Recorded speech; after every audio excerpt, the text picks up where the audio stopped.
Hello guys, I hope you've had a good start to your week, and as usual, let me know if you have any questions. We're going to go ahead and get started on this next section. It's 9C, Exponential Modeling. So an exponential function grows or decays, meaning it goes up or down to the right, by the same relative amount per unit time. For any quantity Q growing exponentially with a fractional growth rate R, you could write your exponential function as Q equals Q naught times 1 plus R to the T. Now in this formula, Q naught is your initial value, so it was the value at time 0. R is your growth rate as a decimal, and T is time. Notice if your R value is negative for going down, then this number inside the parentheses is going to be less than 1. If R is positive, then the number in there would be greater than 1.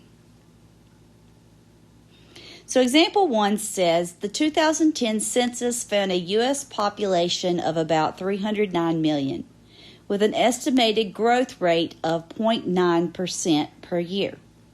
Write an equation for the U.S. population that assumes exponential growth at this rate and use it to predict the U.S. population in 2010. So we're going to use Q equals Q naught times 1 plus R to the T. Q naught, in this case, your initial amount is 309 million, and we can leave the million off and just add that in at the end. R is 0.9%, so move the decimal 2 places to the right, and you got 0.00. Make sure I got that right. Oh, 2 places to the left, excuse me. 1, 2, yep, 0.009. And T is just T. So we've got Q equals 309 times 1 plus 0.009 to the T. And we can simplify that a little bit by adding what's in the parentheses.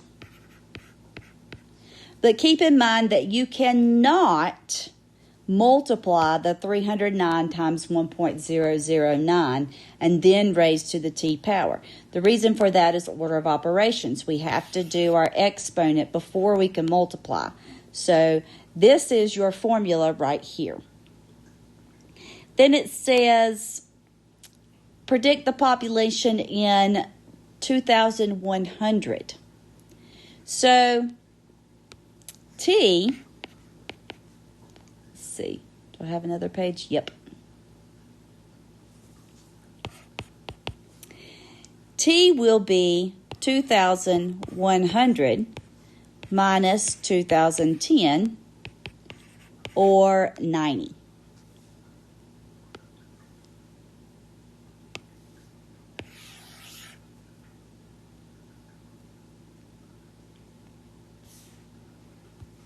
Okay, so we plug in a 90 for T. Now we can put that in your calculator just like that, or you can say 1.009 to the 90th power and then multiply that by 309, and we get 692. Don't forget that's million, and our units is people.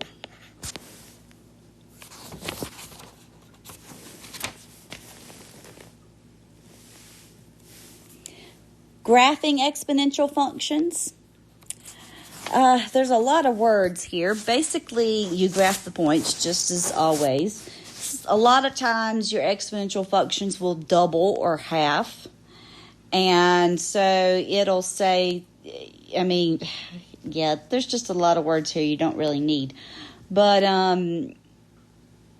you could if you're doubling the first time, then that's, you've got your x value, and then your y value would be the initial, and then doubled for the next one, doubled for the next one, always along the same amount of time. So if time was 10 years, say, for it to double the first time, then it would have to be 10 years to double again, and 10 years to double again, so forth. Same thing with halving. So here's a little picture where we've got the same unit of time down at the bottom. And you can see your initial amount doubled to get there. And then it doubled again to get here. And then it doubled again to get there. Yeah, my drawing isn't great, but you get the idea. And then exponential decay, it could be half-life, is what we call it, where it halves each time.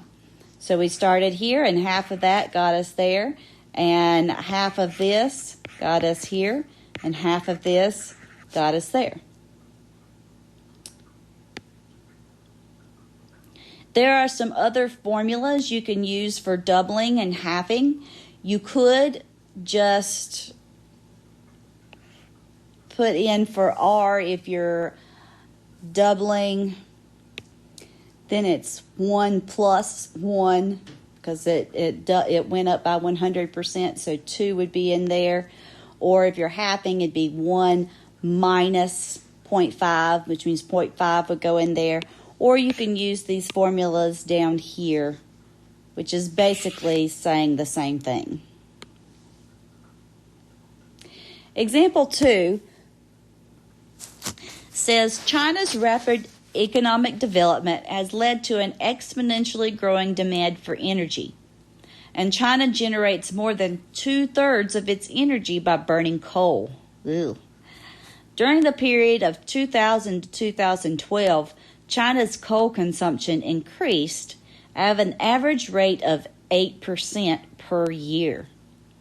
And the 2012 consumption was about 3.8 billion tons of coal. So the first thing we want to do is write our equation, okay? Q equals Q naught times 1 plus R to the T. So our initial amount was 3.8 billion. We'll add the billion on at the end. The rate is 8%, so 0.08.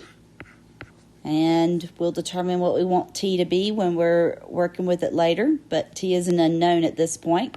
And again, we can go ahead and add what's in the parentheses to get 1.08 to the Tth power.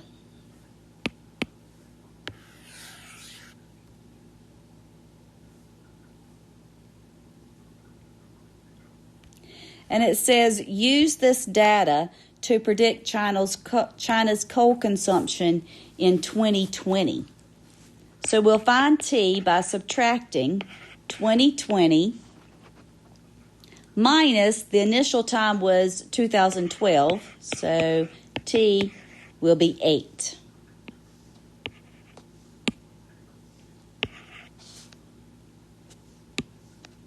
And so we just put in our calculator 1.08 to the 8th power, and then multiply by 3.8. You should get about 7 billion tons. And that's a lot of coal. Doesn't sound very good for the environment. Okay, part B says disregard part A. Okay, so for part A, we used an 8% growth. This is different. Now we're talking about something completely different, so don't think we're in the same problem. Disregarding part A, assume China's coal consumption takes 9 years to double. Use a table to create a graph projecting China's coal consumption through 2050. Okay, so the first year, we're still starting with 2012, and it says it takes 9 years to double. So it'll double 9 years after 2012. So 2012 plus 9 is 2021. And then it'll double again after another 9 years, so 2030. And then again, 2039, 2048, and 2057. And it says that we started with 3.8, so we're still starting with the same information for Part A. But it says, well, we're doubling. So 3.8 times 2 is 7.6. 7.6 times 2 is 15.19. That times 2 is 30.38. That times 2 is 60.76. And times 2 is 121.52. And so we want to go over here and graph that information. So first we've got 2012 was at 3.8, so really close to the bottom there. And then 2021 was 7.6, so something like that. 2030 was 15.19. Then 30.38. You can see we're starting to grow a lot faster here. Then we've got 60.76 and 121.52. So here's our graph.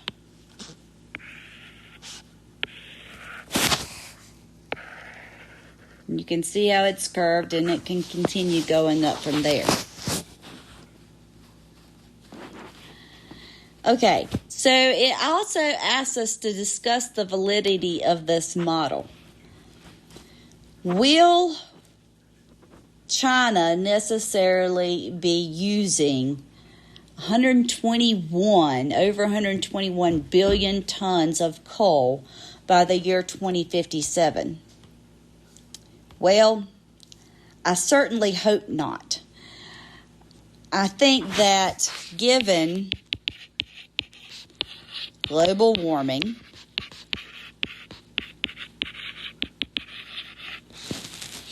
and pollution,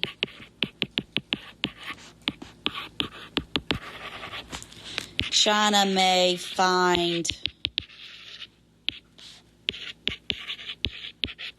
other ways of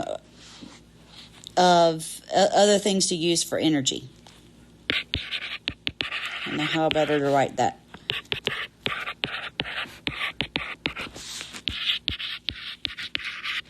You know, they could use dams. I guess they could use nuclear energy.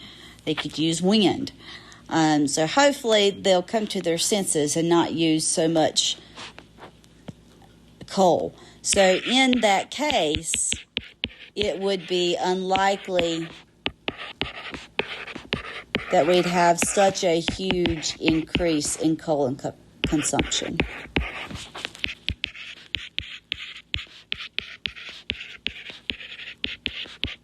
Of course, if they continue on the rate that they're going, then yeah, it's definitely possible, but we hope not.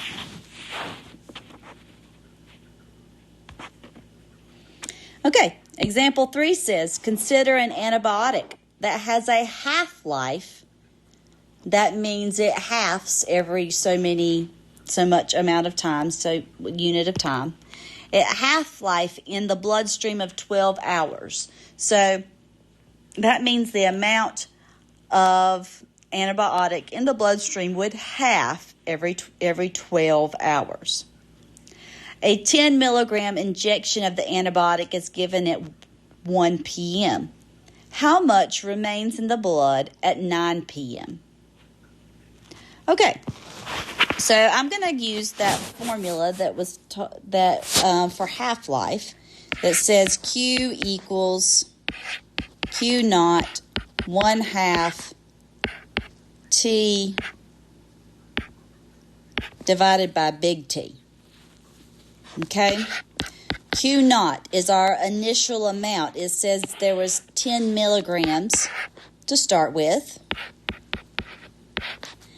little t is our unknown, and big T is the amount of time it takes to half, so 12. So this is our formula right here. So let's see, at 9 p.m., how much would be in the bloodstream? Well, T would be 9 p.m. minus 1 p.m., so 8 hours. Be careful if it went from p.m. to a.m. or something like that, okay? So we can plug in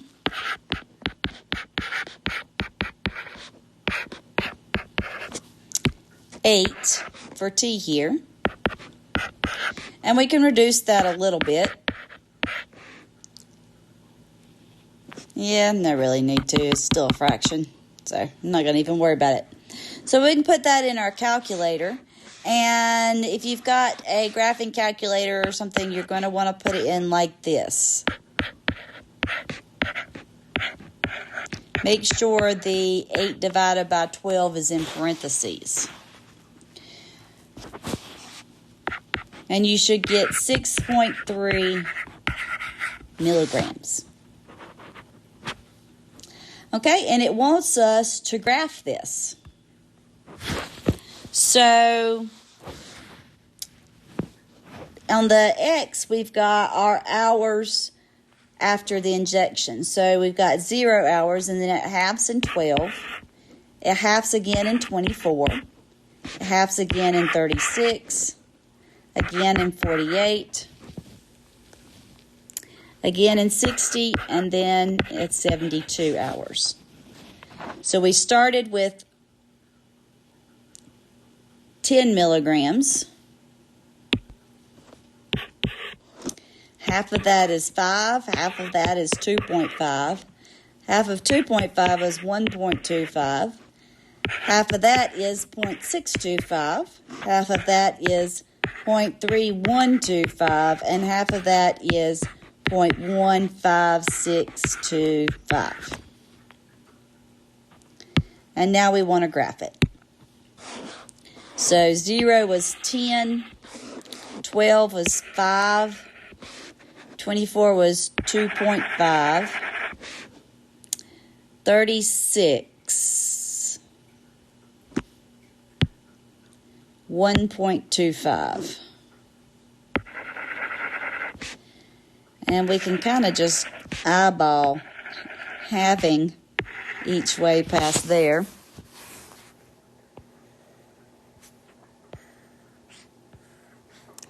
And so there's our graph.